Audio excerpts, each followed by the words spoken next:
Friends, क्या आपकी नाक हमेशा जाम रहती है, या नाक आपकी बहती रहती है, या छींकें आती हैं, या फिर नाक के पीछे से बलगम गले में गिरता है? तो फ्रेंड्स, ये वीडियो आज आपके लिए है। मैं आपका अपना डॉक्टर नवीन अलाहाबादी आज आपको बताऊंगा एलर्जिक राइनाइटिस के बारे में, जो बहुत ही कॉमनली अनडायग्नोस्ड प्रॉब्लम है। बहुत लोगों को एक लार्ज नंबर में ये डिजीज़ रहती है, स्पेशली मेट्रो सिटीज़ में, जहाँ पे पोल्यूशन ज़्यादा होता है, या पोलन ग्रेन्स ज़्यादा होते हैं, या टेम्परेचर वेरिएशंस ज़्यादा होती है।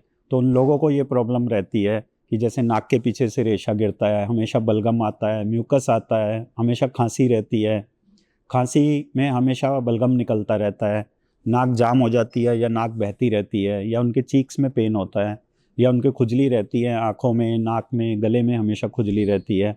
तो फ्रेंड्स, ये एलर्जिक राइनाइटिस हो सकता है। इसको डायग्नोस करने के लिए हम कुछ एलर्जी के टेस्ट करते हैं, नाक का पीएनएस का एक्सरे करते हैं, पैरानेजल साइनस का। एलर्जीज जानने के लिए हम क्या करते हैं कि पेशेंट को पोलन ग्रेन एलर्जी हो सकती है, उसका टेस्ट हम करते हैं, या डस्ट एलर्जी हो सकती है, डस्ट माइट से हो सकती है, कुछ फंगस के स्पोर्स होते हैं उससे हो सकती है, पेट्स से हो सकती है, या कुछ खाने पीने से एलर्जी हो सकती है, पॉल्यूशन से डस्ट के पार्टिकल, कार्बन के पार्टिकल, उनसे एलर्जीज हो सकती है, या कभी मौसम बदलने से वायरल इन्फेक्शंस। तो एलर्जिक राइनाइटिस के मुख्यतः दो ही कारण होते हैं, एलर्जीज एंड इन्फेक्शन। इन्फेक्शन में मेनली हमारे वायरल इन्फेक्शन होते हैं, जो ठंड में ज़्यादा कॉमन हो जाते हैं। तो कुछ पेशेंट बताते हैं कि जैसे ही ठंड आती है, सर्दियाँ आती हैं, और उस समय पॉल्यूशन भी हो जाता है, तो हमेशा उनको ये प्रॉब्लम रहती है, छाती से वीजिंग भी हो जाती है, और उनकी नाक हमेशा जाम रहती है, सिर में दर्द रहता है, और आँखों के नीचे काले घेरे आ गए हैं, डार्क सर्कल उनके बन गए हैं, या उनके कानों तक इन्फेक्शन चला जाता है, कान में दर्द होने लग जाता है, सुनाई देना कम हो जाता है, या उनका सेंस ऑफ टेस्ट चला जाता है, या स्मेल चली जाती है। ये सब एलर्जिक राइनाइटिस के सिम्टम होते हैं। तो इसके लिए हम स्किन एलर्जी प्रिक टेस्ट करके मालूम करते हैं कि किस चीज़ से पेशेंट को एलर्जी है, या उसका हम साइनस का एक्सरे कराते हैं या सीटी स्कैन कराते हैं। तो एलर्जिक राइनाइटिस के साथ साइनोसाइटिस भी मालूम पड़ जाती है, क्योंकि जब एलर्जिक राइनाइटिस होती है तो जो हमारी नेज़ल म्यूकोसा होती है उसका इन्फ्लेमेशन हो जाता है, वो लाल हो जाती है, रेड हो जाती है। तो ये एक प्रोटेक्टिव मैकेनिज़्म होता है बॉडी का। तो ये प्रोटेक्शन के लिए इन्फ्लेम्ड हो जाती है, म्यूकस बन जाता है, ताकि कोई भी पार्टिकल अंदर गया है उसको बॉडी बाहर निकालने की कोशिश करती है।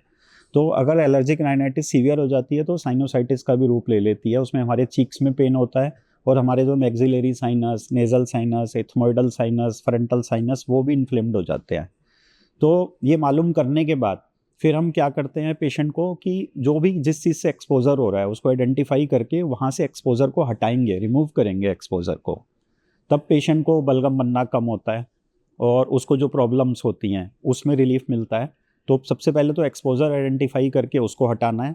दूसरा, जिस भी चीज़ से पेशेंट को दिक्कत हो रही है, ठीक है, उसके कुछ एलर्जी के शॉट्स भी लगते हैं, जैसे कि सबलिंगुअल इम्यूनोथेरेपी होती है, जो जीभ के नीचे टैबलेट रखने की होती हैं, तो बॉडी को डिसेंसिटाइज करते हैं।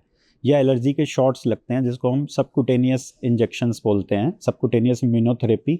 तो ये इम्यूनोथेरेपी भी दो प्रकार की होती है, सबलिंगुअल होती है और सबक्यूटेनियस होती है, जो शॉट्स लगते हैं। इसके अलावा हम एंटी हिस्टामिनिक कुछ दवाइयाँ एलर्जी की सबको मालूम है, कुछ एलर्जी की गोलियाँ होती हैं जो दी जाती हैं पेशेंट को, एंटी हिस्टामिनिक, लीवोसिट्रेजिन, मोंटेलुकास्ट और बिलास्टिन वगैरह, ये दवाइयाँ दी जाती हैं। इसके अलावा एक नेचुरल तरीका बहुत अच्छा मैं आपको बताता हूँ, आप उसको कर सकते हैं। उसमें सेलाइन नेज़ल स्प्रेज होते हैं, ठीक है, नमक के पानी का घोल होता है, तो जलनेती के रूप में बने बनाए आते हैं, पैकेट आते हैं, सैशे, उसको पानी में डाल के प्रेशर से हमको डालना होता है। इधर से डाल के पानी इधर निकालना होता है, इधर से डाल के इधर निकालना होता है। सुबह शाम ऐसा हम इसको प्रेशर से खोल देते हैं अपनी नाप को, क्योंकि ये पैसेज जितना खुला रहेगा उतना नेचुरल तरीके से आपको एलर्जिक राइनाइटिस का प्रॉब्लम नेचुरल तरीके से उसमें रिलीफ मिलेगा।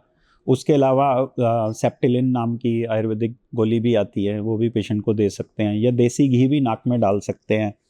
N95 मास्क का प्रयोग कर सकते हैं अगर आप किसी पोल्यूशन, डस्ट भरे इन्वायरमेंट में, या पोलन ग्रेन या ठंड से भी बचना चाहते हैं तो N95 मास्क का प्रयोग करें, ठीक है। और अगर आपको ये सब लक्षण हैं, बलगम का लगातार गिरना, नाक का बंद होना, नाक का जाम होना, तो डॉक्टर कुछ आपको नेज़ल स्प्रेस भी देते हैं। उसमें डिकंजेस्टेंट होते हैं नाक को खोलने वाले, जैसे ओट्रिविन वगैरह, उसका बहुत लंबा प्रयोग नहीं करना होता, नहीं तो जो आपकी जो बोन्स होती हैं, टर्बिनेट बोन्स, वो छोटी हो जाती हैं।